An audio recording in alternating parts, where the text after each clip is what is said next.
Hi అండి. ఎలా ఉన్నారు అందరూ? నేనైతే చాలా బాగున్నాను. ఇక్కడ నేను కొబ్బరి పాలతోటి వెజ్ బిర్యానీ అయితే చేస్తున్నాను. మన దగ్గరున్న వెజ్జీస్ అన్నీ కూడా తీసుకుంటే ఏమేమి ఉన్నాయో అవే తీసుకోండి సరిపోతుంది. టేస్ట్ మాత్రం చాలా అంటే చాలా బాగుంటుంది. మళ్ళీ మళ్ళీ అదే చేసుకుని తినాలి అన్నట్టు ఉంటుందన్నమాట. ఇక్కడ నేను కుక్కర్లోనే చేస్తున్నాను. చాలా ఈజీ ప్రాసెస్, తొందరగా కూడా అయిపోతుంది. కుక్కర్ గిన్నె స్టవ్ మీద పెట్టి ఒక 2 టేబుల్ స్పూన్ల వరకు నెయ్యి, 2 టేబుల్ స్పూన్ల వరకు ఆయిల్ తీసుకున్నాను. ఆ 2 కూడా కొంచెం బాగా హీట్ అయ్యాక బిర్యానీ మసాలాలు ఉంటాయి కదా, అందులో జీలకర్ర కూడా యాడ్ చేసుకోండి. మిరియాలు, ఇలాచి, లవంగాలు, దాల్చిన చెక్క, బిర్యానీ ఆకు, జీలకర్ర ఇవన్నీ కూడా కొంచెం ఫ్రై అయ్యాక ఒక 2 మినిట్స్ 2 పచ్చిమిర్చి, ఆనియన్స్ సన్నగా తరుక్కున్నవి 2 వేసుకొని ఆనియన్స్ కొంచెం మగ్గే వరకు కూడా బాగా ఫ్రై చేసుకోవాలి. అందులోనే చిటికెడు పసుపు కూడా యాడ్ చేసుకోవాలి. పసుపు వేసుకోవడం వల్ల ఏంటి అంటే తొందరగా మనకి ఆనియన్స్ మగ్గిపోతుందన్నమాట. అందుకే పసుపు యాడ్ చేసేసుకుంటే కాస్త త్వరగా అయిపోతుంది.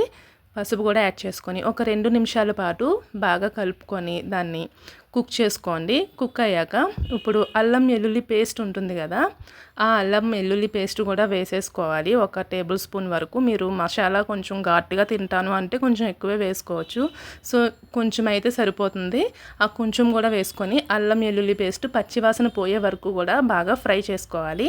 ఫ్రై చేసుకున్నాక ఇప్పుడు కట్ చేసి పెట్టుకున్న కాయగూరలు ఉన్నాయి కదా, నేనేం తీసుకున్నా అంటే క్యారెట్, పచ్చి బఠానీ, క్యాప్సికమ్, అంతే. ఈ 3 తీసుకున్నాను. తీసుకుంటే బంగాళదుంప కూడా తీసుకోవచ్చు, అండ్ టమాటాలు కూడా తీసుకున్నాను అనమాట. ఈ టమాటాలు వేసేసుకోవాలి. ఫస్ట్ టమాటా ఒక్కటే తీసుకున్నాను, ఎక్కువ తీసుకోకండి. టమాటా చిన్న చిన్న ముక్కలు కట్ చేసుకుని తర్వాత క్యాప్సికమ్ ఏంటంటే నేను పొడుగ్గా వచ్చేలాగా కట్ చేసుకున్నాను. ఒక క్యాప్సికమ్ తీసుకున్నాను. అలాగే పచ్చి బఠానీ, క్యారెట్ ముక్కలు చిన్నగా తరుక్కొని తీసుకొని అందులో వేసేసాను. ఇప్పుడు దానికి సాల్ట్ అనమాట. సాల్ట్ వేసుకుంటే ఏంటి అంటే తొందరగా కాయగూరలు మనకి మగ్గిపోతాయి, ఉడికిపోతాయి అనమాట.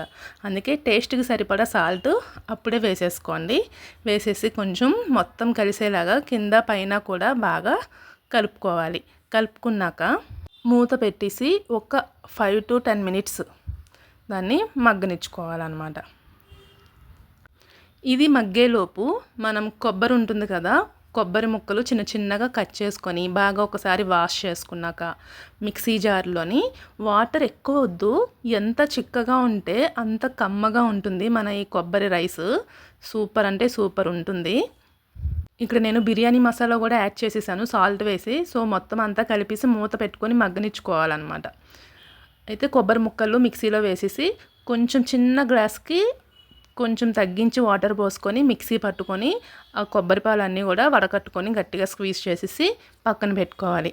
ఒక 2 గ్లాసులు అయ్యేలాగా చూసుకోండి. మరీ వాటర్ ఎక్కువ పోయొద్దు, చిక్కగా తీసుకోండి. కొబ్బరి ముక్కలు కొంచెం ఎక్కువ తీసుకున్నాం అనుకో ఎక్కువగానే వస్తాయి మనకి పాలు. చాలా తక్కువ వాటర్ వేసేసి చిక్కగా తీసుకుంటే బాగుంటుంది. ఆ పాలు తీసుకొని పక్కన పెట్టుకోండి. ఇక్కడ నేను పుదీనా, కొత్తిమీర 2 కూడా మంచిగా కడిగేసుకొని అవి కూడా అందులో నా వెజిటేబుల్స్ అవి ఉడికినాయి కదా దాంట్లోనే యాడ్ చేసేసాను.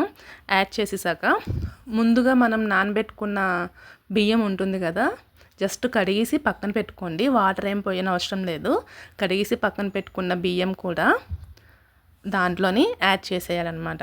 అందులోని వెజిటేబుల్స్ దాంట్లో బియ్యం కూడా వేసేసి మొత్తం అంతా కలిసేలాగా ఆ బియ్యానికి మసాలా పట్టేలాగా మొత్తం మిక్స్ చేసేసుకోవాలి. మిక్స్ అయిపోయాక ఇప్పుడు మనం కొబ్బరిపాలు తీసుకున్నాం కదా, ఆ కొబ్బరిపాలు మీరు ఏ గ్లాస్తో అయితే రైస్ తీసుకున్నారో అదే గ్లాస్ తోటి ఇక్కడ నేను 2.5 గ్లాసులు అయితే తీసుకున్నాను. 2 గ్లాసులు కొబ్బరిపాలు, 1/2 గ్లాసు వాటర్ అయితే తీసుకున్నాను. నేను ఏ గ్లాస్తో అయితే బియ్యం వేసుకున్నానో అదే గ్లాస్ తోటి అనమాట. ఇప్పుడు వెజిటేబుల్స్ మనకి ఎక్స్ట్రానే కదా అవుతాయి, దానికి 1/2 గ్లాస్ అన్నట్టు తీసుకున్నాను. అదిగోండి కొబ్బరిపాలు 1 గ్లాస్ అయితే వేసేసాను. నెక్స్ట్ ఇంకో గ్లాసు కూడా కొబ్బరిపాలు 2 గ్లాసులు అయితే వచ్చింది నాకు కరెక్ట్గా క్వాంటిటీ. తర్వాత 1/2 గ్లాస్ అనమాట వాటర్ పోసుకున్నా, అంతే. అలాగ మొత్తం కలుపుకొని దానిపైన కొంచెం కొత్తిమీర కొంచెం ఉంచుకోండి లాస్ట్. దాని మీద గార్నిష్ చేసేసి కొత్తిమీర వేసేసుకోండి.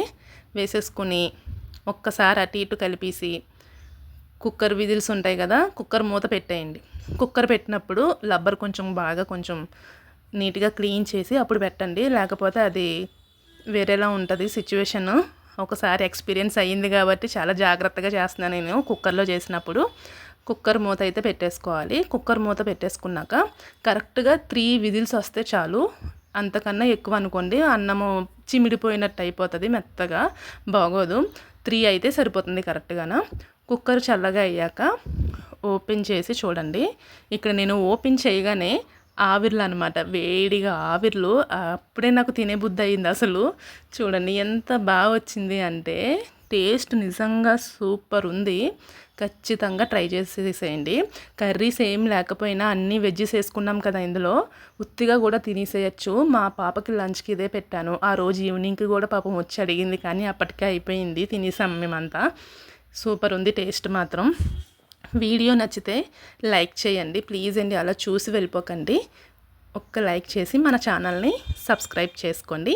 బాగుంది కదా బిర్యానీ, టేస్ట్ మాత్రం చాలా బాగుంది. మీరు కూడా ఒక్కసారి ట్రై చేసి నాకు కామెంట్ చేసి చెప్పండి. Bye bye.